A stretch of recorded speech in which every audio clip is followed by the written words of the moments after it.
திமுக இல்லைன்னா நம்ம வெற்றி பெற முடியாதுன்னு ஒரு இமேஜ்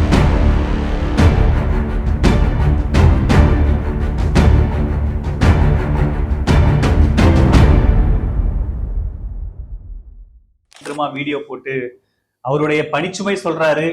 விழாக்களுக்கு அழைக்கும் போது நீங்க கொஞ்சம் இன்னும் அழைக்காதீங்க, கட்சி பணிகள் ஒன்று சொல்லிட்டு நம்ம திமுகவே நம்பி இருக்கோம், திமுக கிட்டே இதா இருக்கும், திமுக இல்லைன்னா நம்ம வெற்றி பெற முடியாதுன்னு ஒரு இமேஜை வந்து இங்க ரெடி பண்றாங்கன்னு ஒரு வார்த்தை சொல்றாரு. இன்னொன்னு, ஊடகங்கள்ல பேசும்போது வார்த்தைகளை கவனமா பயன்படுத்துங்க, கவனமா இது பண்ணுங்க, தேவையில்லாம இதுல போய் சிக்கிக்காதீங்கிற மாதிரியான ஒரு விஷயம் பேசுறாரு.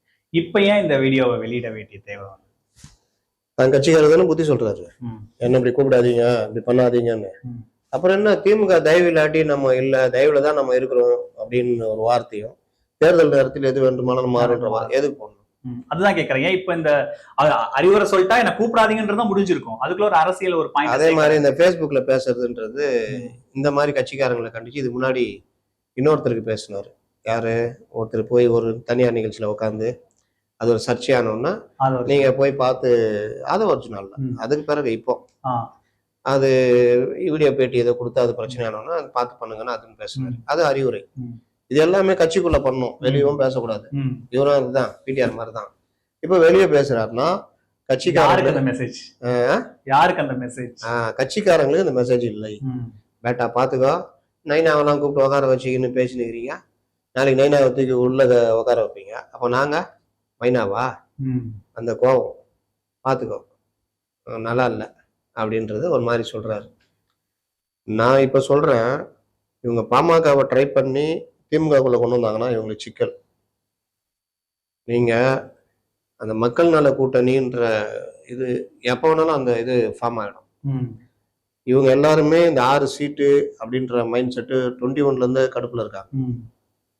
நீங்க இப்ப ராமதாஸை கூப்பிட்டு நீங்க என்டிஏக்குள்ள கொண்டு வர்றீங்க, இதுக்குள்ள டிஎம்ஏ கூட்டணியில கொண்டு வர்றீங்க, என்டிஏ அதனால வீக் ஆகும் நினைக்கிறது கரெக்டான ஒரு ஐடியா. ஆனா ராமதாஸ் உள்ள வராருன்னா குறைஞ்சது 20-25 சீட்டு கேட்பாரா இல்லையா? ஆமா, வெற்றி பெற்றதுக்கு அப்புறமுமே தொடர்ச்சியா அவங்க குறைச்சல் இருந்துட்டு தானே இருக்கும். அப்ப 25 அதை விட்டுருங்க, நான் இங்க ஆரம்பிக்க, நான் இங்க மாவு வாங்கி இப்பதான் பேசி இந்த வடை சுட்டுனுங்கிறேன், நீங்க உட்காந்து சட்னி ஊத்துற கதை பேசுங்க. அப்ப மாவு வாங்குறாங்க, அவரை கொண்டு வந்து உள்ள உட்கார வைக்கிறாங்க, 25 சீட் வச்சுக்கோங்க. காங்கிரஸ் என்ன யோசிக்கும்? எனக்கு ஒரு 50 பாரு எப்படி சிலுவை சுமந்துக்கிறேன், அப்படியே ஒரு பக்கம் இறங்கிடுச்சு, அவ்வளோ சிலுவை சுமந்துனுக்கிறேன். நீ எனக்கு அவருக்கும் 25, நேற்று வந்தவருக்கு எனக்கு 25. நாங்கள் பேர் இயக்கம், காங்கிரஸ் பேர் இயக்கம் 60 விடு. ராமதாஸுக்கு 6 சீட்னா எங்களுக்கு எவ்வளோன்னு திரும்ப அப்படியே வெளிப்படுவார். உடனே தாவேக்கா போறா வச்சுங்க, என்ன வாங்கினேன் 20 சீட்டு வச்சிங்கண்ணா, ஏன்னா எங்களுக்கு 234 ஆள் தேர்ந்து வரும். நீங்க வந்தீங்கன்னா பரவாயில்ல, உங்களுக்கு 20 இல்லை கூட வேணுமாண்ணா, 40 இல்லைப்பா வேணாம், 20 போதும், ரைட்டு, வேற யாராவது இருந்தால் கூப்பிட்டாங்கண்ணா அப்படின்னு. இங்க 6 சீட்டு, ராமதாஸுக்கு 25 சீட்டு, எங்களுக்கு 6 சீட்டா? டபுள் டிஜிட் வாங்க சொல்லி மாநாட்டில் சொல்லி அனுப்பிச்சிக்கிறாங்க. அதனால தான் கே பாலகிருஷ்ணன் அனுப்பிச்சிட்டாங்க. இப்போ நான் இங்கே வந்துட்டு ஏதோ சீனை போட்டுனுக்கிறேன், நானும் சிங்கிள் டிஜிட் வாங்கினா வச்சுக்கா துண்டை உரி விட்டுருவாங்க. டபுள் டிஜிட்டு 12, 14, 16 ஏதோ ஒன்று இல்லைங்க, முடியாதுங்க. அப்போ நான் பங்காளி முத்தரசா என்ன சொல்றீங்க அப்படின்ட்டு, என்னண்ணா 20? 20 உங்களுக்கு 20 தான், வா 20ன்னு வந்துடுவாங்க. காங்கிரஸ் 60 இல்லை 60.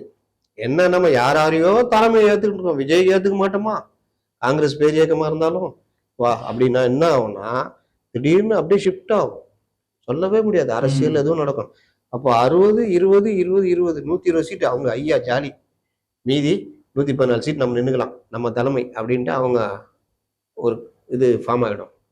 ஃபார்ம் ஆனால் என்ன ஆகும், இங்கே திமுக கதை ஐயாவமோ நீங்களும் மட்டும் நிற்கிற மாதிரி ஆகும். இது டேஞ்சர். சிஎம் நேற்று ஒரு ஆங்கில நாளேட்டுக்கு இன்டர்வியூ கொடுக்கும்போது அப்படி அது வதந்தி அப்படின்னு சொல்லியிருக்காரு.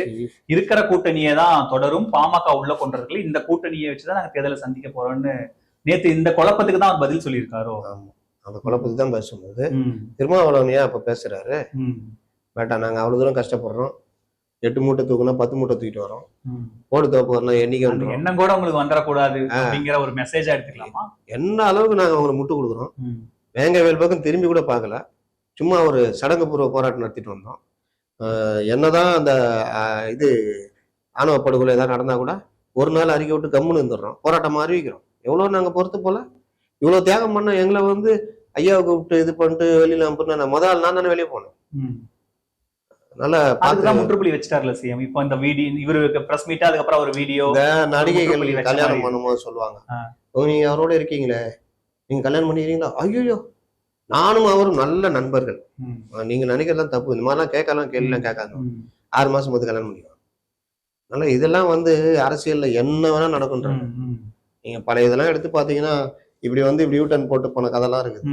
அதனால ஆனா ஸ்டாலின் நீங்க கரெக்டா, ஆனா ஸ்டாலின் வந்து இந்த கூட்டணிய உறுதியா அது கிட்டத்தட்ட 2017 இருந்து இந்த கூட்டணி வச்சிருக்காருல்ல, அந்த நம்பிக்கையில கூட்டணி கட்சிகளுக்கு இருக்காதா? இல்லங்க, நடுவுல இவங்க ஐடியா கொடுப்பாங்க. நீங்க 2016 பாத்தீங்கன்னா கலைஞர் தேமுதிக உள்ள கொண்டு வந்தா ஜெயிச்சிடலாம்னு முடிவு, கிட்டத்தட்ட ஜெயிச்சிருப்பாங்க, ஜெயிச்சிட்டாங்க. அவன் 45 சீட்டு கேட்டார், துணை முதல்வர் கேட்டாரு, பேசிக்கலாம் 45 சீட்டு தரேன் வாங்க அப்படின்னு கிட்டத்தட்ட அடிச்சு முடிச்சிட்டாங்க, ஜெயிச்சிட்டாங்க. ஆனா மக்கள் நல கூட்டணி உருவாக்கிட்டாங்களே. இல்லங்க, இங்க இருந்து இவங்க கட்சிக்குள்ள இருந்து அவரை போய் நோண்டிருந்தாங்க. நோண்ட ஆரம்பிச்சுன்னு அவர் பார்த்தாரு, ஏற்கனவே அந்த மாதிரி வேற பாதி உடச்சு கொண்டு போயிடுச்சு, இவங்களும் உடச்சு கொண்டு வேணாம் நான் வரலன்னு அவங்க போய் நேரா நம்ம மக்கள் நல கூட்டணி தலைவரை நீதான் முதல்வர் வேட்பாளர் வான்னு, அப்படியா வான்னு வந்துட்டாங்க. என்ன ஆயிடுச்சுன்னா கூட்டணி இங்க ஃபார்ம் ஆகல. அதுக்கு யார் காரணம்? திமுகவுலயே காரணம். என்னன்னா இவர் என்ன நம்பிட்டாரு இவரு ஸ்டாலின், நம்ம 200 சீட் ஜெயிப்போம், நம்ம சைக்கிள் ஓட்டுறோம், ஸ்டைலா ட்ரெஸ் பண்றோம், டீ குடிக்கிறோம், சுனில் சொன்னபடிலாம் செய்யறோம், நம்ம அடிச்சு நவுத்திட்டோன்னு இவங்களே ஒரு நரேட்டிவ் செட் பண்ணாங்கல்ல, 200 சீட் 200 சீட்டுன்னு தினமலர்லயும் நியூஸ் 7லயும். அந்த நரேட்டிவ் மக்களுக்கு தானே. ஆனா அதை இவங்க நம்பிட்டாங்க. நீங்க ஒரு கதை என்கிட்ட சொல்றீங்க, அந்த கதையை நீங்களே நம்பிடுறீங்க. எப்படி அந்த மாதிரி நம்பணும்னா ஆயிடுச்சுன்னா யாரும் தேவையில்லைன்னு திரும்ப சொன்னார், ஞாபகம் இருக்குதா? என்னை வந்து நீங்க வெளியில போங்க, நீங்க உங்க வழியை பாத்துக்குங்க, நாங்க 200 சீட் நிக்க போறோம்னு சொன்னாரு ஸ்டாலின், அதனால வெளியே வந்தேன்னு சொன்னார்ல. அந்த வார்த்தை இப்ப சொல்றது எவ்வளவு நேரம் ஆகும்? நாங்க ராமதாஸ் சேர்த்துக்கிறோம், நீங்க உங்க வழியை பாருங்கன்னு சொல்றது எவ்வளவு நேரம் ஆகும்? என்னன்னா திரும்ப இந்த தடவை திரும்ப தான் நான் அடிக்கடி சொல்லிட்டு இருப்பேன், தமிழக அரசியல் களம் காங்கிரஸ் திருமாவை சுத்தி தான் இருக்கு, மிஸ் ஆச்சுன்னா தாவேகா சுத்தி இருக்குது, அவ்வளவுதான். இப்போ திருமாவை நீங்க அந்த அதனாலதான் திரும்ப லைட் ஒரு எச்சரிக்கை கொடுக்குறாரு, மிஸ் ஆச்சுன்னா மக்கள் நல கூட்டணியை உடச்சிட்டு அங்க போய் சேரத்துக்கு வாய்ப்பு. ஆனா சார் 2021 தேர்தல் சமயத்துல இந்த கூட்டணி பேச்சுவார்த்தை இந்த மாதிரி எல்லாம் இருக்கும்போதும் அவர் திடீர்னு செய்தியாளர்கள் கிட்ட ஊடகங்கள்ல நேர்காணல்கள்ல கடுமையா வார்த்தைகளை பயன்படுத்தினாரு. எனக்கு நாங்க என்ன இந்த மாதிரி நான் என்னெல்லாம் தியாகம் பண்ணியிருக்கேன்னு ஒரு பெரிய பட்டியல் எல்லாம் சொன்னாரு. அதுக்கப்புறம் வந்து ஒரு 6 சீட்டு அப்படிங்கிற இடத்துல அதை வந்து அந்த தொகுதி உடன்படிக்கை நடந்து முடிஞ்சது. சோ ஒரு காலகட்டங்களையும் கூட்டணி கட்சிகள் வந்து தங்களுடைய இருப்பை வந்து திமுக கூட்டணிக்குள்ள வச்சுக்கிறதுக்காக இந்த மாதிரியான விஷயங்களை பேசுறாங்கன்ற ஒரு 2021 நான் திரும்ப பேசுறேன், மாற்றே கிடையாது. ஆராசா அதான் சொன்னாரு, அதுவும் திரும்ப தான் சொன்னாரு, வான்னு கூப்பிட்டாங்க, அந்த இவங்க உட்காந்துருப்பாங்க, இந்த யாரு துரைமுருகன் எம்டிஆர் எல்லாம் போய் வணக்கங்க உள்ள போங்க, இல்லைங்க யார் தொகுதி பேச்சுவார்த்தை அதெல்லாம் உள்ள போங்க, உள்ள போனா ஒரு கதவு, சின்ன கதவு, உள்ள போனா 2 பேரும் உட்காந்துக்கிறாங்க, மாப்பிள்ளையும் அதை வச்சுனாவும் உட்காருங்க பேசுவோம், இல்லை நம்ம தான் எவ்வளோ சீட்டு 6 சீட்டு, என்னங்க 6 சீட்டுன்றீங்க, நான் கலைஞர் காலத்திலே 10 சீட்டு வாங்கினவங்க, ஏங்க 4 சீட் தாங்க கொடுக்க சொன்னாரு பிரசாந்த் கிஷோர், நாங்கள் தான் கொஞ்சம் சங்கடப்பட்டுக்குன்னு 6 சீட்டுன்றோம், என்ன சொல்றீங்க சொல்லுங்க. அவர் யோசிக்கிறாரு, வெளியே போனா மக்கள் நல கூட்டணி, இப்போ அதை தான் முடிச்சுக்கிட்டு இங்கே வந்தோம், இந்த சைடு போனா ஏடிஎம்கே பாஜக என்டிஏ கூட்டணி, எங்க போறது, வேற ஏதாவது ஏற்பாடு இருக்கா பாருங்களேன், ஒன்றும் இல்லைங்க, 6 தாங்க, ஒரு 2-3 கூட்டி வாய்ப்பே இல்லை ராசா. அப்போ அவங்களுக்கும் அதான் பதில், அப்படியா சரி அப்போ ரைட். அதுல 4 எம்எல்ஏக்கள், அவரு யாரு கே பாலகிருஷ்ணன், அப்புறம் 500 சீட்டு கேட்கலான்னு இருக்கிறேன், 4 அவ்வளவுதான் 6. ஆனா அவங்க பல சுற்று பேச்சுவார்த்தை நடத்தினாங்க, போயிட்டு வந்துட்டே இருந்தாங்க. அதுக்கு என்ன சொல்லியிருப்பாங்க தெரியுமா, தலைவரே நான் இப்போ 6 ஒத்துட்டேன் வச்சுக்கா, வெளியில பிரச்சனை பண்ணுவாங்க, நான் என்ன பண்றேன் ஒத்துக்கிட்டேன், ஒரு 3 நாள் வந்துட்டு போறேன், நீ தப்பா நினைச்சிக்காத, டீ செலவு தான் ஆகும். ஆனா சார் இப்போ அந்த சமயத்துல 2019 சமயத்துல இபிஎஸ் வந்து அப்பா ஆளுங்கட்சியாங்கிறத பாஜகவை எல்லாத்தையும் ஒரு 5 சீட் அளவுக்கு ரெஸ்ட்ரிக்ட் பண்ணது ஒரு பெரிய ராஜதந்திர சாணக்கியத்தனமா பார்க்கப்பட்டது. எவ்வளவு கேட ஆரம்பிச்சாங்க தெரியுமா, 90 சீட்டு. ஆனா இப்போ 2021 ஸ்டாலின் வந்து அந்த 6-6-6ன்றத வந்து கூட்டணி கட்சிகளை வந்து ரொம்ப இதா ட்ரீட் பண்றாரு அப்படின்ற மாதிரியான 2 பார்வை வைக்கப்படுது, அது சாணக்கியத்தனமா இருக்காதா? சாணக்கியத்தனம் இல்லைங்க, அது கிட்டத்தட்ட ஏன்னா நம்பிக்கை துரோகம் மாதிரிதான். உங்களை நம்பி வர்றாங்க, நீங்க 2019 ஜெயிக்கிறதுக்கு உங்களால அவங்க பலன் அடைறாங்க, அவங்களால நீங்க பலன் அடைறீங்க, அந்த நம்பிக்கையோட இருக்காங்க. இப்ப 2 சீட்டு திரும்பினா அவர் எப்படியும் 16, 2, 6, 6, 12 10 சீட்டு வாங்கலாம்னு தான் நினைப்பாங்க. யாருமே அவங்க இதை தானே பண்ண பார்ப்பாங்க. அந்த இடத்துல வந்து 6 தான் இல்லை போயிட்டாருன்ற மாதிரி இருந்தால் என்ன பண்ணுவாங்க? வேற வழி இல்லைன்னு லாக் ஆகுறாங்க. இதுல பெரிய கொடுமை காங்கிரஸுக்கு தான். 25 சீட்டு, 63 எங்க, 25 எங்க. அதனால இந்த வீழ்ச்சி அடைஞ்சிருக்குல்ல முன்னாடி இருந்தது. காங்கிரஸ்னு ஒரு கட்சி இருக்கிறதுனாலதான் டிஎம்கேன்னு ஒரு கட்சி இருக்குது. அந்த செக்யூலர் இமேஜ் கிடைக்குது. முஸ்லிம்ஸ், சிறுபான்மை மக்கள் ஒரு இது.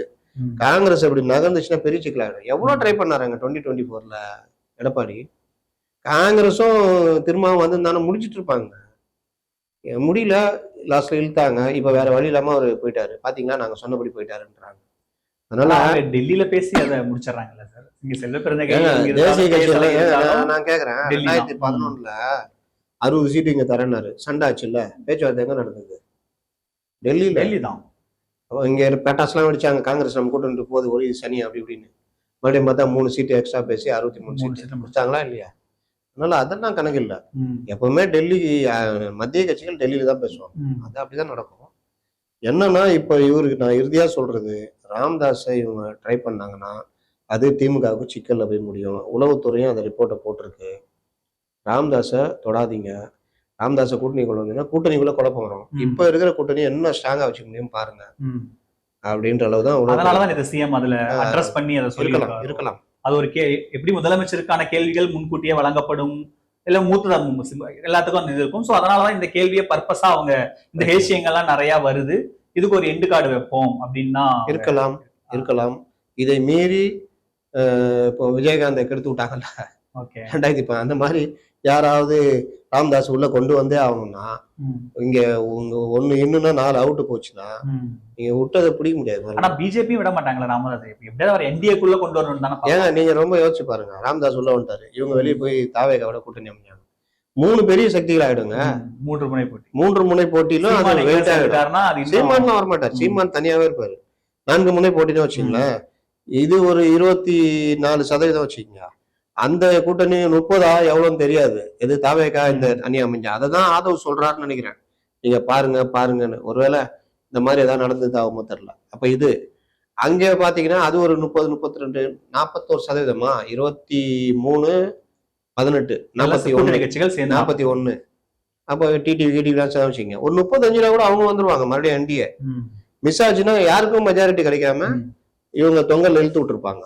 யாரு? தாவேகா அந்த கூட்டணி. அதனால இந்த 26 பல சுவாரஸ்யங்கள், பல சம்பவங்கள் நடக்கும். ஆனா ஸ்டாலின் இந்த கூட்டணி எப்படி இருந்தாலும் இந்த கூட்டணி பலம் வேணான்னு அவருக்கு தெரியும். அப்ப இந்த கூட்டணியை உடைக்காம நம்ம எப்படி தேர்தலை சந்திக்கணும் தானே அவருக்கு. ஏங்க இப்போதைக்கு இவங்க சொல்லியிருக்காங்க, உளவுத்துறையில இருந்து எல்லாம் சொல்லியிருக்காங்க, இது எதுவுமே கெடுக்காம அப்படியே கொண்டு போங்கன்னு. 26 வரைக்கும் அப்படியே இது எங்கேயாவது லக்ன பாண்டியில் உட்காந்துங்கன்னு இல்ல நான் இப்படி முயற்சி எடுக்கிறேன் அப்படி முயற்சி எடுக்கிறேன்னா அது உடஞ்சதுன்னா திமுகவுக்கு பெரிய இழப்பாகும். ஆனா சார் 2021 தேர்தல் காலகட்டத்திலேயே பாமக உள்ள கொண்டு வரதுக்கு, அப்புறம் தேமுதிகவான உள்ள கொண்டு வரதுக்கான வேலைகள் நடந்தது. சில அமைச்சர்கள் வந்து வெளிப்படையா இப்ப எல்லாம் பேசுறாங்க, நீங்க சொன்ன மாதிரி திரும்ப வெளிப்படையாவே பேசினாரு. ஆனா முதலமைச்சர் ஒரே ஒரு இதுல உறுதியா இருக்காருங்க அப்படின்ற மாதிரியும் திரும்ப வந்து சொல்லியிருந்தாரு. ஸ்டாலின் வந்து இந்த கூட்டணியை உடைச்சிடக்கூடாதுங்கிறதுல உறுதியா இருக்கிறதுனாலதான் இந்த கட்சிகள் எல்லாம் நம்பிக்கையோட இருக்காங்களோ? முதல்வர் அந்த நம்பிக்கையில இருக்கிறதாக நான் கேள்விப்பட்டேன். ஓகே, நடுவில் நான் தான் சொல்றேன்னு, முதல்வர் மட்டுமா முடிவு பண்றாங்க, யாரும் முடிவு பண்றாங்க. ஆனா முடிவு அவர்கிட்ட தானே. அப்படிலாம் கிடையாதுங்க. வந்துட்டா பயங்கரம் வேற லெவல் அப்படின்ட்டாங்கன்னா இவரு திரும்ப அவர் போட்டுங்க, பிரச்சனையே இல்லை. ஆனா இந்த ஆசையை 2021 காமிச்சிருப்பாங்கல்ல, வட மாவட்டங்கள்ல பாமக வந்தா பெரிய சக்தி நமக்கு. இல்ல 2021 வந்து இவங்க 2019 வச்சு பார்த்தாங்க. ஓகே, 2019 வெயிட்டா இருக்கும். ஏங்க என்டிஏல எல்லாம் பாமக இருந்தது, அதை இழுக்கிற முயற்சி எல்லாம் இல்ல.